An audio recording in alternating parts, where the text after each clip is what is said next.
Hello friends, welcome back to Ahana Cakes and Vlog channel. நம்ம சேனல்ல cake ரிலேட்டடான நிறைய வீடியோஸ் வந்து போட்டுட்டு இருக்கோம். ரெசிபீஸ் நிறைய போட்டுட்டு இருக்கோம். முழுக்க இது வந்து என்னோட ரெசிபீஸ் மட்டும் தான் நான் போட்டுட்டு இருக்கேன். நான் இப்படி ட்ரை பண்ணி எனக்கு ஒழுங்கா வந்தது நான் பிசினஸ் பண்றது மட்டும் தான் இதுல போட்டுட்டு இருக்கேன். சோ பிகினர்ஸ்க்கு நம்மளோட சேனல் ரொம்பவே யூஸ்ஃபுல்லா இருக்கும். சோ மறக்காம நம்மளோட சேனலை சப்ஸ்கிரைப் பண்ணி லைக் பண்ணுங்க. இப்போ வாங்க நம்ம வீடியோக்குள்ள போலாம். இன்னைக்கு நம்ம பார்க்க போறது ரொம்பவே ட்ரெண்டிங்கா போயிட்டு இருக்கு ப்ரௌனி ரெசிபி தான். ப்ரௌனி ரெசிபி இப்போ வந்து எல்லாருக்குமே பிடிச்சிருக்கு. எப்படியாவது சாப்பிடணும் அப்படின்னு சொல்லிட்டு கியூரியாசிட்டி கூட இப்போ எல்லாருக்குமே நிறைய வந்து நம்ம கிட்ட ஆர்டர் பண்றவங்க கூட எனக்கு ப்ரௌனினா என்னன்னே தெரியாது, ஃபர்ஸ்ட் டைம் உங்ககிட்ட வாங்கி சாப்பிட்றேன் அப்படின்னு சொல்லி தான் சில பேர் இப்போ நம்ம கிட்ட ஆர்டர் பண்றாங்க. ஸோ அவங்கள மாதிரி ப்ரௌனி டக்குன்னு கிடைக்காதவங்களும் பக்கத்தில் ஹோம் பேக்கர்ஸும் இல்லை, எங்களுக்கு ப்ரௌனி ஷாப்பும் இல்லை, ஆனால் ப்ரௌனி சாப்பிடணும் போல இருக்குது அப்படின்னா அவங்கள ஹோம்மேடாக சூப்பராக நம்ம ப்ரௌனி செஞ்சு சாப்பிடலாம் அப்படின்றத இந்த வீடியோவில் டீட்டெயிலாக எக்ஸ்பிளைன் பண்ணியிருக்கேன். ஸோ மறக்காம பாருங்க. இன்னைக்கு நம்ம 1/2 கிலோ ப்ரௌனி தான் நான் செஞ்சு காட்ட போகிறேன். அதுக்கு வந்துட்டு 1/2 கப் மைதா மாவு எடுத்திருக்கேன் தலை தட்டி, அதே மாதிரி 1/4 கப்பு வந்துட்டு கொக்கோ பவுடர் எடுத்திருக்கேன்.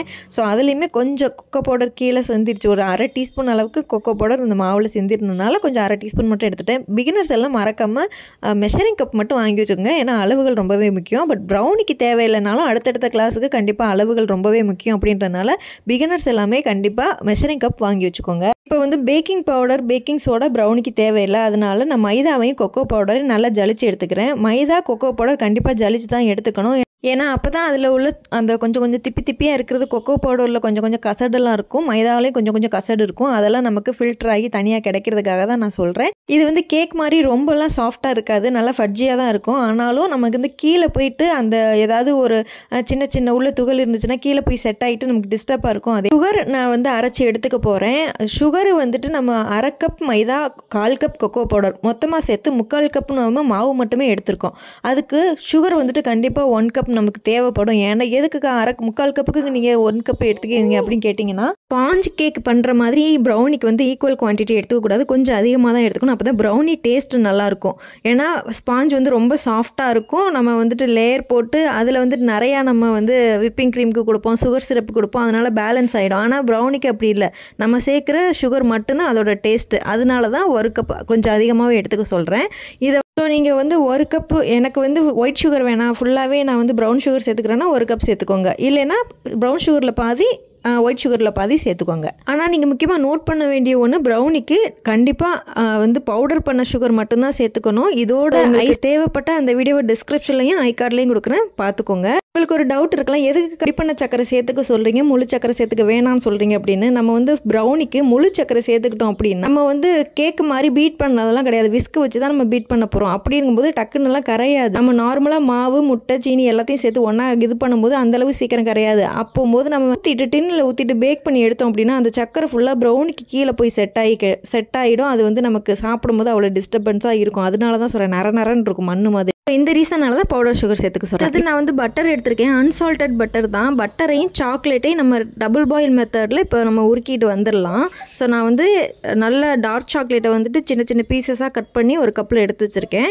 ஸோ பட்டர் வந்துட்டு சால்டட் பட்டர்னு இருக்குது, அன்சால்டட் பட்டர்னு இருக்குது. நீங்கள் கண்டிப்பாக அன்சால்டட் பட்டர் வாங்கிக்கோங்க, இல்லாட்டா ப்ரௌனி உப்பு டேஸ்ட் கொஞ்சம் வரும், அதுக்காக தான் சொல்கிறேன்.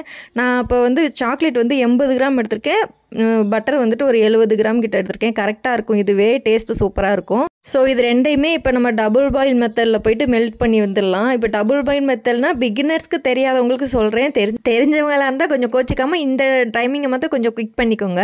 ஸோ டபுள் பாயில் மெத்தட் அப்படின்னா இந்த குட்டி பாத்திரத்தில் கொஞ்சம் தண்ணி எடுத்துக்கிட்டு நல்லா சூடு பண்ணிக்கணும். அதுக்கு மேலே கொஞ்சம் பெரிய பாத்திரத்தை வச்சு அந்த சூட்டோட ஆவியிலேயே வந்து இது நம்ம உருக்கணும், அவ்வளோதான். இதை நல்லா கொதிக்க வச்சு இப்போ நான் சுடுதண்ணி எடுத்து வச்சுருக்கேன். அந்த சுடுதண்ணியோட ஹீட்டிலேயே இந்த பெட்டரும் சாக்லேட்டும் மெல்ட் ஆகணும். அதுதான் டபுள் பாயில் மெத்தடு. நீங்கள் வந்து டைரெக்டாக கொண்டுட்டு போய் அடுப்பில் வச்சுட்டிங்க அப்படின்னா அது சாக்லேட் வந்துட்டு ரொம்ப கெட்டி அடி பிடிக்க ஆரம்பிச்சிடும். அதனால தான் நம்ம இந்த மெத்தடில் மெல்ட் பண்ணிக்கிட்டு வர சொல்கிறோம். ஸோ நான் வந்து முழுக்க பிகினர்ஸ்க்காக சொல்கிறனால டீட்டெயிலாக சொல்லியிருக்கேன். ஸோ கொஞ்சம் ஸ்கிப் பண்ணாமல் பாருங்கள், அப்போ தான் உங்களுக்கு கொஞ்சம் புரியும். ஸோ அதே மாதிரி நான் டபுள் பாயில் மெத்தடில் நான் மெல்ட் பண்ணிட்டேன் பாருங்கள். உங்களுக்கு அந்த சூட்டோட ஆவியிலேயே உங்களுக்கு இந்த சாக்லேட்டும் பட்டரும் உருகி கிடச்சிருக்கு. கொஞ்சம் கட்டி இல்லாமல் இந்த ஊற்றி உங்களுக்கு ஒரு கிளாஸுக்கு மாற்றி காட்டுறேன். கொஞ்சம் கூட கெட்டி இல்லாமல் எந்த அளவுக்கு இதாக இருக்குன்னு பாருங்கள். சின்ன கட்டியாக இருந்தாலும் அதை நல்லா மெல்ட் பண்ணி விட்டுருங்க. இந்த பட்டரும் சாக்லேட்டும் கொஞ்சம் ஆறட்டும். அதுக்குள்ளே நம்ம வந்து டின்னு ரெடி பண்ணிடலாம். டின்னில் வந்துட்டு நான் 7 இன்ச் டின் எடுத்திருக்கேன். அதில் கொஞ்சமாக ஆயில் தடவி க்ரீஸ் பண்ணி பட்டர் பேப்பரை வந்துட்டு க்ரீஸ் பண்ண போகிறேன். ஸோ இதை வந்து நம்ம பேட்டர் பண்ணுறதுக்கு முன்னாடியே நம்ம டின்னில் வந்து நம்ம பேப்பரை ஃபிட் பண்ணி பார்ச்மெண்ட் பேப்பர் போட்டு நம்ம ரெடி பண்ணி வச்சுக்கலாம். அப்போ தான் கரெக்டாக பேட்டரை ஊற்றி உள்ளே வைக்கிறதுக்கு கரெக்டாக இருக்கும். ஸோ மறுபடியும் அந்த மேலேயும் கொஞ்சமாக நான் ஆயில் அப்ளை பண்ணி இந்த டின்னை ரெடி பண்ணிட்டேன். வந்துட்டு நம்ம வந்து ப்ரௌனிக்கு 4 பக்கமும் இல்லைனாலும் ஒரு 2 பக்கமாவது லிஃப்ட் பண்ணுற மாதிரி நம்ம பேப்பரை வந்து ஃபிட் பண்ணிக்கிட்டால் போதும். ஸோ இப்போ நம்ம பேட்டர் ரெடி பண்ணிடலாம். நம்ம வந்து ப்ரௌனிக்கு இப்போ 1/2 கிலோ ப்ரௌனிக்கு 2 முட்டை எடுத்திருக்கேன். மீடியம் சைஸ் முட்டை 2 முட்டை எடுத்திருக்கேன். எக் ஸ்மெல் வராமல் இருக்கிறதுக்காக ஒரு 1/2 டீஸ்பூன் வந்துட்டு மில்க் எசன்ஸ் எடுத்திருக்கேன். அதில் ஒரு 1/2 மூடி எடுத்திருக்கேன்.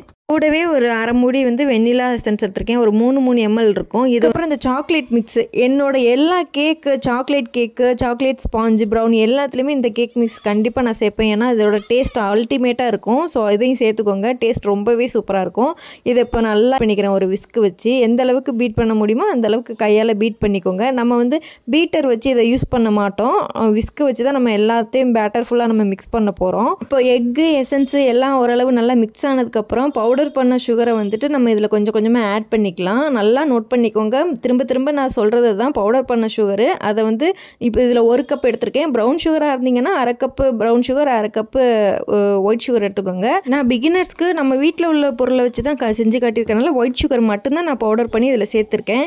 இதை நல்லா பீட் பண்ணிக்கோங்க. எந்த ஒரு கட்டியும் இல்லாமல், எந்த ஒரு பபிள்ஸ் இல்லாமல் நல்லா முட்டையை அடித்து விட்டுக்கணும். உங்களுக்கு நான் வந்து பீட் பண்ணிகிட்டு இருக்கும் போதே தெரியும் எந்த அளவுக்கு பவுடர் சுகரை சேர்த்துமே எந்த அளவுக்கு பபிள்ஸ் ஃபார்ம் ஆகுது, எந்த அளவுக்கு அந்த திப்பியாக இருக்குது அப்படின்னு சொல்லிட்டு பாருங்கள். இது வந்து அது கிரானுலேட்டட் சுகர், முழு சுகரையும் சேர்த்தா நமக்கு சுத்தமாக ப்ரௌனி. அதனால தான் சொன்னேன் நல்லாவே இருக்காது அப்படின்னு. ஸோ இப்போ உங்களுக்கு இதோட கன்சிஸ்டன்சி எப்படின்னா, முட்டையோட வெள்ளைக்கரு எப்படி இருக்கும், வெள்ளைக்கருவை மட்டும் தனியாக எடுத்துகிட்டு நம்ம பீட்டரில் எடுத்து பார்த்தா எப்படி இருக்கும், அதே மாதிரி ஒரு மாதிரி திக்கான கன்சிஸ்டன்சி வரும். ஸோ இதே மாதிரி தான் பாருங்கள், திப்பியாக அந்த சுகரோட இது அப்படியே கிடக்கு. அதை நல்லா அடித்து கரைச்சி விட்டுக்கோங்க. ஸோ இதுக்கப்புறம் நம்ம வந்து ஆற வச்சுருந்த இந்த சாக்லேட் பட்டர் மிக்ஸை வந்துட்டு இதில் நம்ம கொஞ்சம் கொஞ்சமாக சேர்த்துக்கலாம். நல்லா அடித்து இதில் லிக்விட் கன்சிஸ்டன்சிக்கு கொண்டு வந்துடணும் நம்ம. இப்போ இது ரெடி ஆகிடுச்சு. இந்த ஸ்டேஜில் வந்துட்டு நம்ம ஆற வச்சுருந்த இப்போ சாக்லேட் பட்டர் 2யுமே சேர்த்து இதில் மிக்ஸ் கொடுத்துடலாம். இதில் இன்னொன்று நோட் பண்ணுறது வந்துட்டு பட்டரும் சாக்லேட்டும் நல்லா கூலாக இருக்கணும். நம்ம வந்து சூடு பண்ணி அதை ஆற வச்சுருப்போம். அது சில நேரத்தில் கொஞ்சம் சூடாக இருக்கும். அப்படி சூடாக இருக்கும் போது முட்டையோடு சேர்த்திங்க அப்படின்னா என்னாகும், முட்டை வந்து வெந்து போயிடும். வெந்து போச்சுன்னா நமக்கு கேக்கு ஃப்ளாப்பு.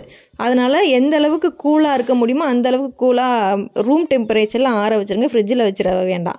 ரூம் டெம்பரேச்சரில் ஆற வச்சு அந்த சாக்லேட் மிக்ஸையும் முட்டையோடு சேர்த்து இந்த மாதிரி நம்ம நல்லா மிக்ஸ் பண்ணிக்க வேண்டியதான். உங்களுக்கு பார்க்கலே தெரியும் எப்படி ஒரு சாக்லேட் கனாச் மாதிரியே சூப்பராக ஷைனிங்காக இருக்குது.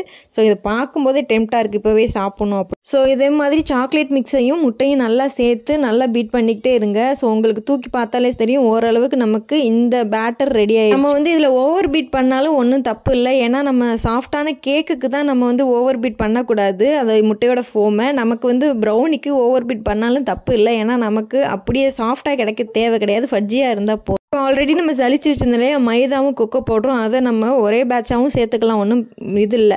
அதுக்கப்புறம் இதை வந்துட்டு என்னம்மா ஒரே பேட்சாக சேர்த்துட்ட, எனக்கு மாவு அதிகமாக இருக்க மாதிரி இருக்குது ஆனால் முட்டை கம்மியாக இருக்கிற மாதிரி இருக்குது அப்படின்னு ஒன்றுமே பயப்பட வேணாம். இதனால் தண்ணியோ பாலோ எதுவும் சேர்த்துற வேணாம். இந்த பட்டரோடையும் முட்டையோடையும் மட்டும்தான் இந்த மாவு மிக்ஸ் ஆகணும். இதே மாதிரி நீங்கள் திரட்டி விட்டுக்கிட்டே இருந்தீங்க, அந்த விஸ்கை வச்சு சென்டர்லேயே வச்சு உங்களுக்கு நல்லா 4 பக்கமும் ரொட்டேட் பண்ணிக்கிட்டே இருந்தீங்க அப்படின்னா எல்லாமே அப்படியே உங்களுக்கு ஒன்றா சேர ஆரம்பிச்சிடும். ஸோ அந்த மாவை மிக்ஸ் கொடுக்கறது மட்டும்தான் நம்மளோட வேலை. அப்படியே பார்த்தீங்கன்னா ஒரு மாதிரி சாக்லேட்டை மெல்ட் பண்ணி கூலாக வச்சா எப்படி ஒரு கட்டியாக ஒரு கன்சிஸ்டன்சி வருமோ அதே மாதிரி உங்களுக்கு வருது பாருங்கள். ஸோ எல்லா மாவையும் ஒன்று திரட்டி இதே மாதிரி நீங்கள் ஒரு மிக்ஸ் கொடுத்துக்கிட்டே இருந்தீங்க அப்படின்னா நம்மளோட பேட்டர் சீக்கிரமாகவே ரெடி ஆயிடும். ப்ரௌனி பேட்டர் மிக்ஸ் பண்ணும்போது நமக்கு கட் அண்ட் ஃபோல்டு மெத்தட் தேவை கிடையாது. நமக்கு வந்து ஜென்டிலாக வந்து நம்ம மிக்ஸ் பண்ணி ஒன்று திரட்டி ஜென்டிலாக மிக்ஸ் கொடுத்தாலே போதும். ஸோ இது நல்லா இப்போ மிக்ஸ் ஆனதுக்கப்புறம் இதை நீங்கள் தூக்கி பார்த்தீங்கன்னா உங்களுக்கு ஒன்று ஞாபகம் வரும்னு நினைக்கிறேன். இது கோவிலெல்லாம் கொடுக்குற பஞ்சாமிர்தம் மாதிரி தான் இருக்கும். ஸோ அந்த கன்சிஸ்டன்சி தான் கரெக்டாக சொல்லணும்னா அந்த கன்சிஸ்டன்சி தான், பஞ்சாமிர்த கன்சிஸ்டன்சி தான் இருக்குது இதோட ப்ரௌனி பேட்டர். இதுதான் கரெக்டான கன்சிஸ்டன்சி, ரிப்பன் கன்சிஸ்டன்சின்னு சொல்லுவாங்க. ஸோ நம்ம எல்லா மாவையும் ஒன்று திரட்டி இந்த மாதிரி ஒரு மிக்ஸ் கொடுத்துட்டோம் அப்படின்னா கரெக்டான பதம் நமக்கு வந்துடும். ஸோ அவ்வளோதான், நமக்கு இப்போ ப்ரௌனி பேட்டர் வந்துட்டு பர்ஃபெக்டாக நமக்கு ரெடி ஆயிடுச்சு. இதை இப்போ ஒரு டின்னுக்கு மாற்றிக்கிட்டு நம்ம ப்ரீஹீட் பண்ண ஓடிஜில் வச்சு நம்ம எடுத்துடலாம். ஸோ இப்போ ஒரு ஸ்பேச்சுலா வச்சு அது நம்ம பவுலில் இருக்கிற அந்த ப்ரௌனி பேட்டர் வந்துட்டு எல்லாத்தையுமே ஒன்று சேர்த்து நமக்கு ஒரு மிக்ஸு கொடுத்துடலாம். ஏன்னா ஆல்ரெடி நமக்கு அதில் மிக்ஸ் ஆகாத மாவு வந்து கொஞ்சம் கொஞ்சம் இந்த மேலே இருக்குது பாருங்கள், அதெல்லாம் ஒன்று சேர்ந்து நமக்கு மிக்ஸ் ஆகி வரணும்.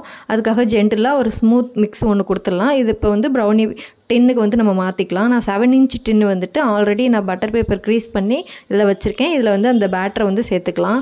ஸோ அது நல்லா எல்லாத்தையும் ஒரு சேர சேர்த்துட்டு ஈவனாக ஸ்ப்ரெட் பண்ணி விடுங்க. அது ரொம்ப முக்கியம். இல்லாட்டா ஒரு சைடு மட்டும் பள்ளமாகவும் ஒரு சைடு மேடாகவும் இருக்கும். அதுக்காக நல்லா ஈவனாக இது மாதிரி ஸ்பேச்சுலாவில் வச்சுட்டு ஒரு டூத் பிக் ஒன்று வச்சு அது நல்லா ஈவனாக ஸ்ப்ரெட் பண்ணி விடுங்க.